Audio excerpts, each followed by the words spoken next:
I'm all in on this one, Big Sil. Listen, you pay that man, you see what you got in Jalen Hurts, and then you go from there. If Jalen Hurts can't make it work with this cast, and I am hurt, Mr. Hurt season himself, if he can't make it work with this cast, then you have a great cast. Now you got to drop a quarterback in there. I think it's a win-win for the Eagles if you acquire this guy.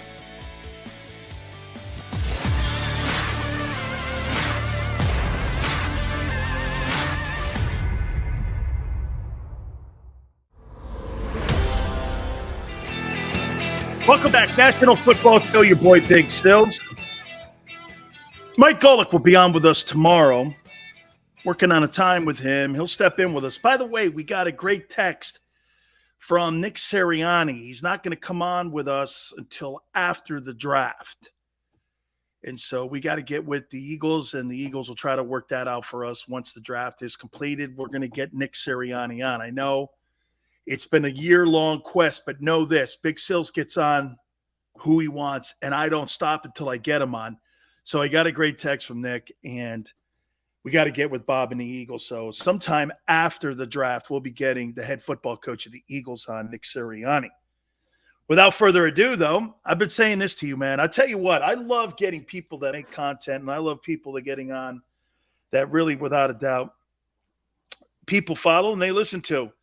I look at broadcasters today, and I can't tell you how many times I see broadcasters talking a lot of shit, just talking. And funny, I don't hear anything. But there's certain guys that I've been following now, and with Xander's help, that say something. And I used to tell Joy Taylor this too. Lloyd Brunson joins us right now, LB. I was telling Joy Taylor this, who got a great opportunity to work with Colin Cowherd. She was my producer. And she said this to me. She goes, Sills, how do I become an on-air talent? I go, say something. Just make sure you say something. If you're going to open your mouth, have conviction in your takes, believe in what you take, and believe in what your stances are. And I'll tell you what, man, you came on the show last week, and you were fighting them off, man.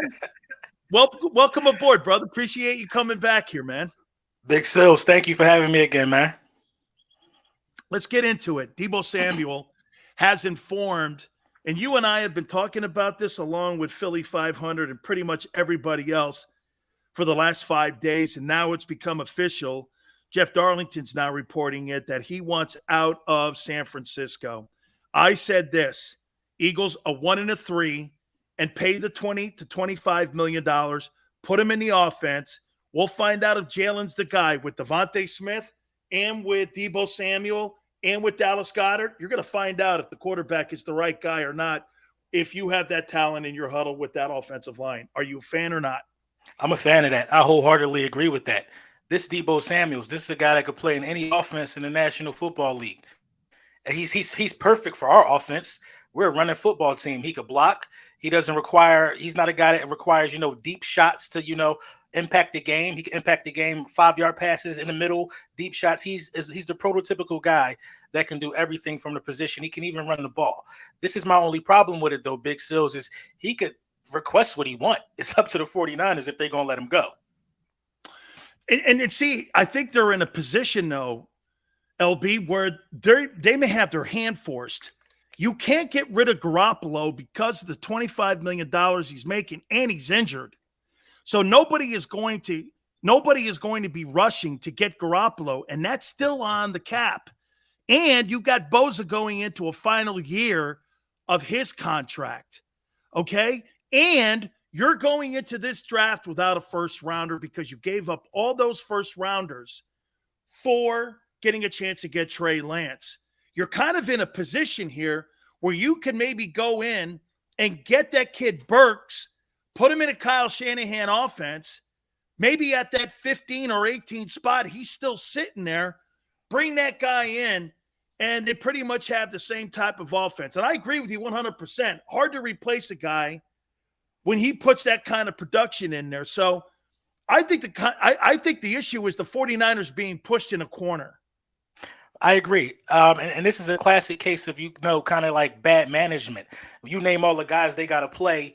I mean, I don't think they anticipated Deebo Samuels just jumping off at the radar the way he has the last year and a half or whatever, but they're just in a bad situation. Now, it's teams that can take advantage of the situation and take advantage of the 49ers as well. Like, if we know they're in a bad situation, the other GMs in the National Football League do. So they can just be offering a second round pick. You know what I mean? I think the 49ers are going to end up caving to at least break even at this point. That's how I would play it if I'm another GM. How about this too, LB? Even if he comes into Philadelphia and he puts up 970 yards in receptions, say he has another 500 running the ball, what have you, and he's blocking like a demon with the number one rushing attack, the advantages that he will get and give to Devontae Smith being wide open on the other side. Think about what, and I said this earlier on the show, Travis Kelce is going to struggle this year in that Chiefs offense. I'll tell you why. Everybody and every coordinator was like this. I can't let that kid get behind me, man. Yeah. I can't let Tyreek Hill get behind me. You were so concerned about him being and beating you deep that Kelce had all that underneath. And no disrespect to Juju Schuster, that dude ain't the same thing as the cheetah. Mm-hmm. And so I think we realize that we're going to see a little step down in that passing game. Look at what he could do to Dallas Goedert and also Devontae Smith. I mean, he would increase their ability to at least let us see what their potential really could be. Do you agree?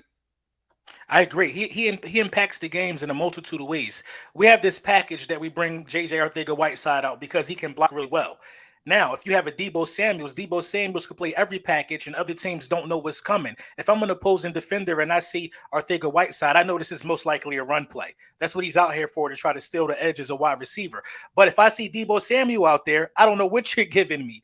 You know what I mean? This guy just affects the game in so many ways, from the running game to the passing game. And Dallas Goedert would probably be the primary beneficiary of having a guy like Deebo Samuel. I'm all in on this one, Big Sil. Listen, you pay that man, you see what you got in Jalen Hurts, and then you go from there. If Jalen Hurts can't make it work with this cast, and I am Mr. Hurts season himself, if he can't make it work with this cast, then you have a great cast. Now you got to drop a quarterback in there. I think it's a win-win for the Eagles if you acquire this guy. To me, it just makes sense. You know what? I asked Philly 500 this question, and I'm going to ask you this question too, because I got it from Gary Cobb the other day. You know, I just don't know if there's a sense of urgency, though, LB, and the fact that the front office, I believe this. I think that there's been some sort of handshake or deal done between Jeffrey Lurie and the general manager where he went to him and said, look, we don't have to win the Super Bowl in 1 year or this year, but in the next 3 years, we have to build a Super Bowl contending football team. So I don't think there's a sense of urgency. And this was Gary Cobb's point.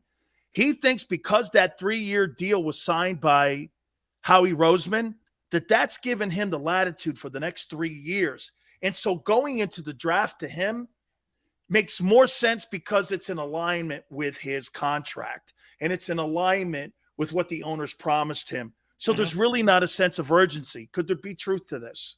Yeah, it makes sense. It's not a sense of urgency for a guy who just got an extension and continues to prove himself at the right times. You know, Howie Roseman proved himself when we won that championship. You know, we didn't question him for a couple years. Howie Roseman then makes the playoffs with a bunch of banged up rosters and a quarterback on training wheels. He proved himself. He earned this extension. But, you know, at the same time, I feel like Howie Roseman can be aggressive and try to shoot for it right now because you got a lot of aging vets. This can go either way and be successful for you. The Philadelphia Eagles are just in a great spot in this situation because if you draft a guy, you avoid having to pay somebody big if you draft a wide receiver, or if you go and get Deebo Samuel, you still got a lot of vets, you know what I mean, who still got a lot left in the tank that can make a productive run for a Super Bowl.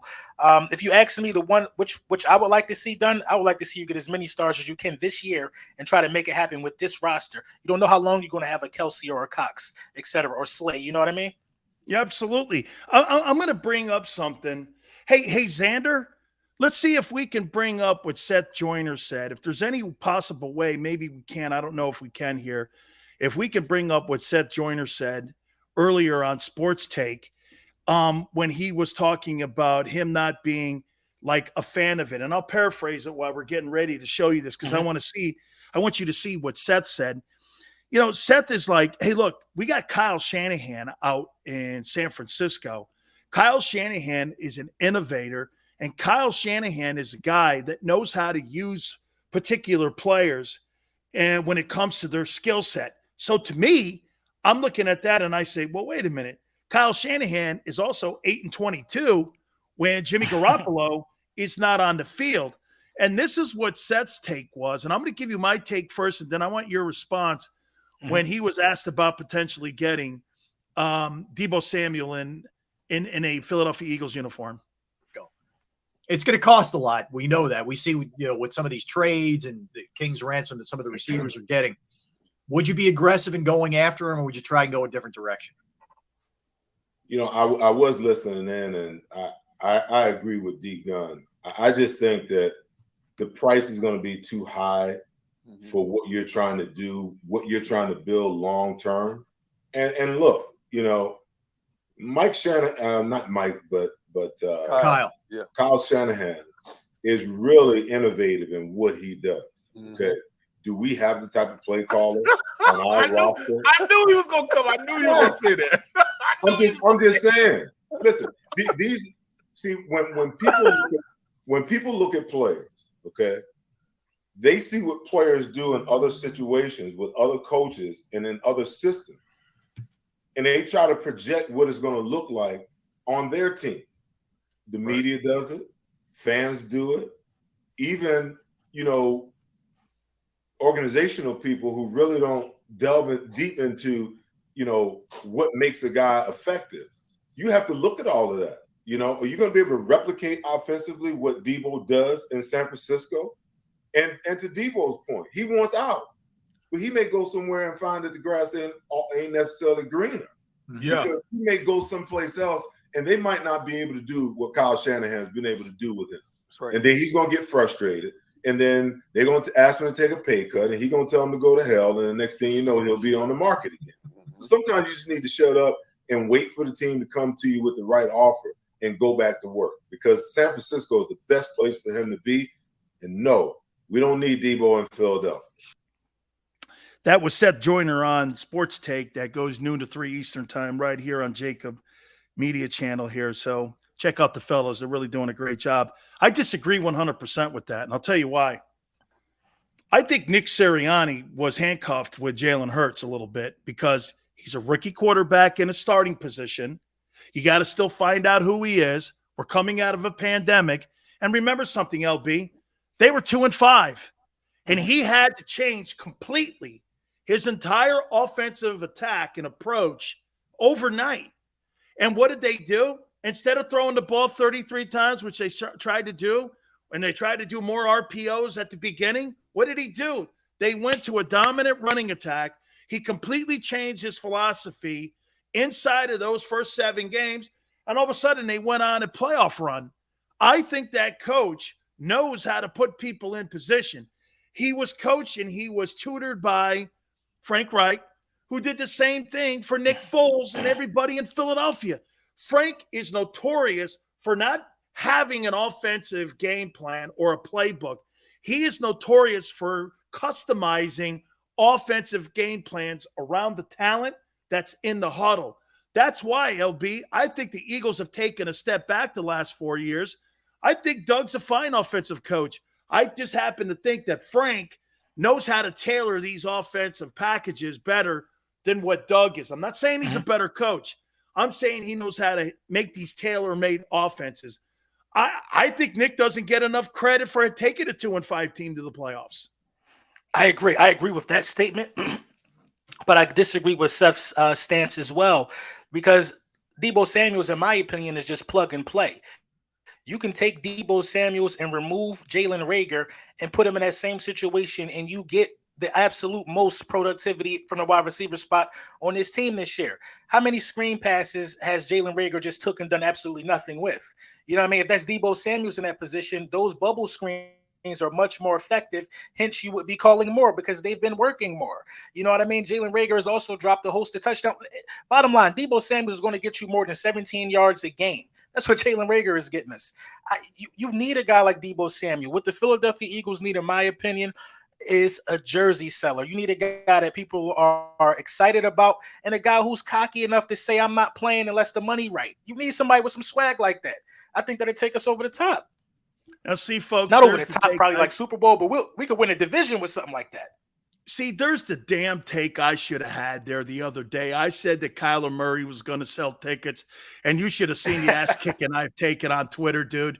I mean, Salio, we would sell it out if we had Bart quarterbacking our team. What are you talking about? We averaged 67,790. I'm going, oh my God. That's the take, that Kyler Murray would sell more jerseys. Oh, Yeah. great take there, LB. We Speaking need of a Kyler jersey Murray, seller.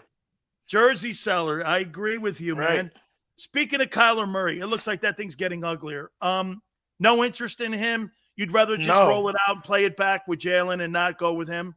Never Kyler Murray. You know, I've been going to war on Twitter about this Kyler Murray thing the last like 3 or 4 days. You know, people have been asking me, Big Sills, well, who's your top 10? I can easily name 10 guys every time. And the list changes, I think, from time to time. I can just give you 10 guys. I'm good on Kyler, man. Kyler is just, and I don't like the way how Kyler handled him wanting a new contract in that situation.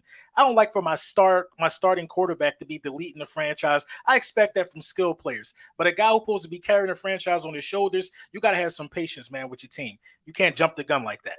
You know, too, man. And when Larry Fitzgerald's talking shit on you, Right. you know what I mean? I mean, dude, Larry Fitzgerald is one of the most respected people in the league, and he's one of the most respected guys that we've had. All right, these wide receivers that are coming out, and I kind of ranked them the other day, and I'd like to get your spin. Just give me your top 2 guys that you would really love to see the Eagles really pursue. If everything stays status quo right now, give me the 2 things that there are 2 names that you like going into this draft. I really like Olave. I really, really like him. I think the route running is next. You think he's better than Wilson?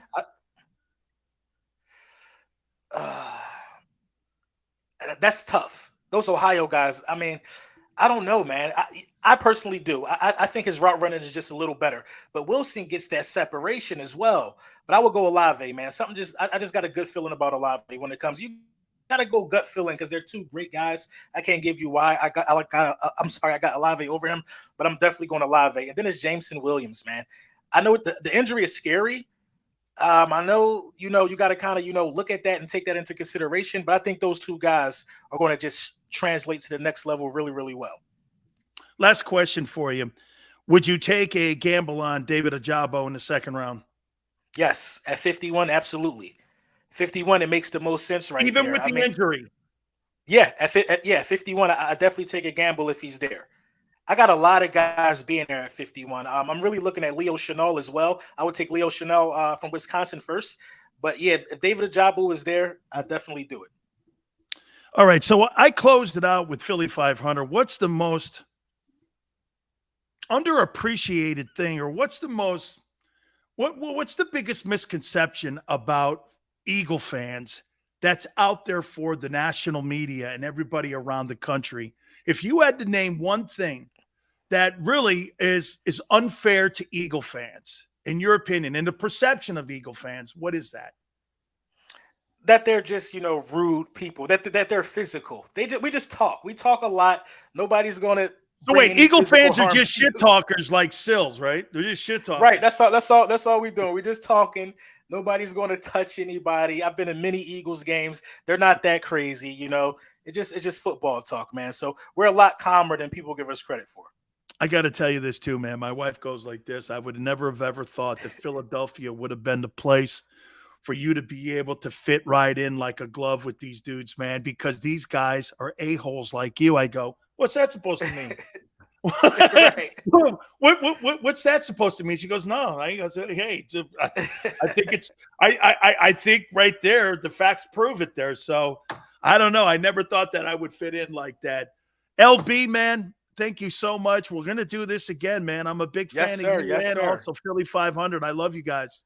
My guy 500. Thank you again for having me, Dan. You bet, man. I appreciate it. That's my boy LB, man. All good. Hit the like button here. Don't forget also our friends Morgan & Morgan, the proud sponsor of the National Football Show with Big Sills, where the fee is free. What's that mean? Means this. They don't get paid unless you get your fair compensation. That's right. If you get hurt or injured on the job, finding that lawyer is one of the most important things that you can possibly do. And get this, for the people, not a slogan. It's who they are. It's what they do. Over 30 years, They have returned $13 billion in settlements for their clients. $13 billion. And with 800 attorneys in offices in Philadelphia, Florida, New York, all across the country, Morgan & Morgan is the biggest firm in the country. And when you go to battle with another firm and you have Morgan & Morgan on your side, size matters. And that's why you go with Morgan & Morgan, to get you the fair compensation that you so deserve. The call is free. The consultation is free. Call them at 800-512-1600. That's 800-512-1600, 24 hours a day, 7 days a week. And when you call Morgan & Morgan, you make sure you tell them Big Sil sent you. When choosing a lawyer for your injury case, you may ask, does the size of the law firm matter? Well, of course it does. The insurance company, they're huge with unlimited resources. And whether your case is big or small, they're built to bully you out of the money you're owed. But here's the good news. We're big too, the biggest actually. And we're built to fight to make them pay for all that was taken from you. Size is our strength. There's only one Morgan & Morgan, forthepeople.com.